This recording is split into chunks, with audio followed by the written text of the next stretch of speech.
మంచి మంచి రెసిపీస్ కోసం చెర్రీ షెఫ్ ఛానల్ని సబ్స్క్రైబ్ చేసుకోండి. హలో అమిగోస్, నేను మీ చెర్రీ షెఫ్. నేను మీకోసము చికెన్ లాలీపాప్ రెసిపీ తీసుకొచ్చాను. ఈ లాలీపాప్స్ని నోట్లో అలా పెట్టుకుంటే అబ్బా, అది మాటల్లో వర్ణించలేని అనుభూతి, అంత బాగుంటుంది. మరి ఇంకా లేట్ ఎందుకు, చిన్న చిన్న టిప్స్ ఫాలో చేస్తే పర్ఫెక్ట్గా వస్తుంది. వీడియోలోకి వెళ్ళిపోదాం.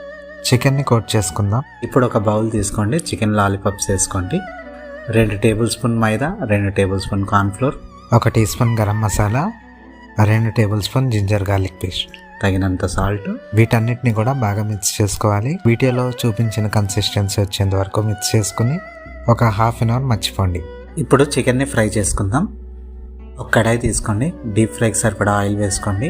ఆయిల్ హీట్ అయిన తర్వాత మనం కోట్ చేసుకుందాం కదా చికెన్ని, దాన్ని గోల్డెన్ బ్రౌన్ కలర్ వచ్చేంత వరకు కూడా ఫ్రై చేయాలి. అయితే ఫ్రై చేసేటప్పుడు హై ఫ్లేమ్లో మాత్రం ఫ్రై చేయకండి. హై ఫ్లేమ్లో చేస్తే త్వరగా కలర్ వస్తుంది కానీ లోపల సరిగ్గా ఉడకదు. వీలైతే మీడియం టు హై ఫ్లేమ్లో చేసుకోండి, లేదా మీడియం దాంట్లో ఫ్రై చేసుకోండి. చికెన్ వీడియోలో చూపించిన కలర్ వచ్చినప్పుడు దీన్ని రిమూవ్ చేసుకుని రెడీ పెట్టుకోండి. చికెన్ లాలీపాప్ రెడీ చేసుకుందాం. మనం చికెన్ని ఫ్రై చేసుకున్న కడాయిలోనే 2 నుంచి 3 టీ స్పూన్ ఆయిల్ వేసుకోండి. 1 టీ స్పూన్ వెల్లుల్లి వేసుకోండి.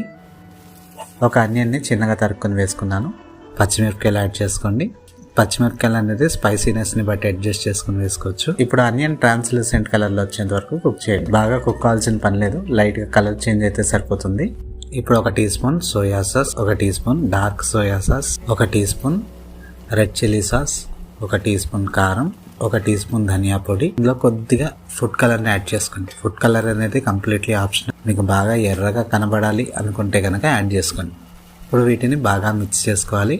అవసరం అయితే కొద్దిగా వాటర్ యాడ్ చేసుకోవాలి. ఇక్కడ మీరు కావాలంటే కొద్దిగా పెరుగు కూడా యాడ్ చేసుకోవచ్చు. ఇప్పుడు దీనిలో మనం ఫ్రై చేసుకుని పెట్టుకున్న లాలీపాప్స్ని యాడ్ చేసుకోవాలి. ఇప్పుడు వీటిని బాగా మిక్స్ చేసుకోవాలి. ఇప్పుడు ఒక 2 నిమిషాల్లో దించేస్తామనే టైంలో కరివేపాకు యాడ్ చేసుకోవాలి. కరివేపాకు యాడ్ చేసుకుని బాగా మిక్స్ చేసుకుని వీటన్నిటిని కూడా ప్లేటింగ్ చేసుకుని ఎంజాయ్ చేయడమే. ఒక చిన్న నిమ్మకాయ పిండుకొని ఈ లాలీపాప్ని తింటే ఇంకా అది ఎక్స్ప్రెస్ చేయలేం, అంత బాగుంటుంది. వీడియో నచ్చిందా? అయితే లైక్ చేయండి. సబ్స్క్రైబ్ చేసుకోలేదా?